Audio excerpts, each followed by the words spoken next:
किती ठेच पोचली असेल हृदयाला, कधीतरी विचार करून बघा. हा सगळा प्रसंग माझ्या मुक्ताई महाराजांनी पाहिला आणि माऊलींना हाक मारली, ज्ञानादादा, ओ ज्ञानादादा, ताटी उघडा ज्ञानादादा.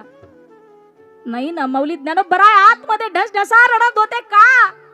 नाही कळालो समाजाला, मी नाही कळालो. आयुष्य गेलं संपूर्ण तरी सुद्धा समाजाला कळणार नाही. एवढा अट्टहास करून, हा जन्म घेऊन, एवढं सगळं करून सुद्धा नाही कळालो ग मी. मुक्ता, नाही समाजाला कळालो मी. ज्या वेळेस भावाचा रडणारा आवाज मुक्ताबाईंच्या कडावरती गेला, उद्विग्न झालेले ज्ञानोबराय ज्या वेळेस मुक्ताबाईंना समजले, त्यावेळेस मुक्ताबाई महाराजांनी उपदेश केला. योगी पावन मनाचा, योगी पावन